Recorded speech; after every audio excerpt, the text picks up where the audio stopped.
The man erased the date on the check and replaced it with today's date. Then he carefully cut out the original account holder's name and pasted it onto the check. Now, he had a forged check, but when he tried to cash it at the bank, the teller immediately realized it was fake. Even though he tried to look poor and pitiful, he couldn't even get $5. Disappointed, he walked out into the street and saw a group of pilots. The pilots wore sharp uniforms, walked with confidence, and were surrounded by beautiful flight attendants. Even children came up to them asking for autographs. The bank manager greeted them with great respect. Seeing this, the man felt a wave of envy and decided he wanted to become a pilot. He pretended to be a newspaper reporter, using the excuse to gather information. Then he needed a fancy uniform. He told the airline that he had lost his uniform and asked for a replacement. He thought about paying with a fake check again, but the shop clerk said he just needed to provide an employee number and the company would cover the cost. With the uniform in hand, he became the center of attention. His good looks and that pilot uniform made him seem important. When he went back to the bank, they treated him differently and accepted his fake checks without question.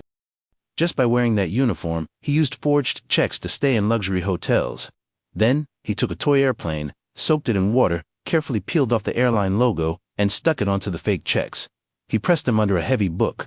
Soon, his bathtub was full of toy airplanes, and he kept producing more checks. He started flying for free Vince, sitting in the cockpit like an actual airline employee. He traveled over 3 million kilometers without paying a cent and without making a single mistake.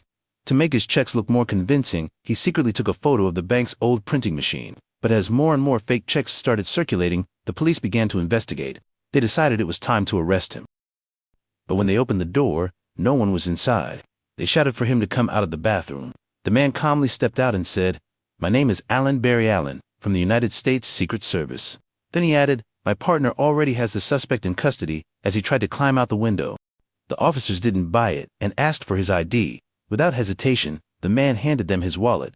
Just as the officer was about to check it, the man pointed out the window and said, "Look, my partner is taking the suspect away right now."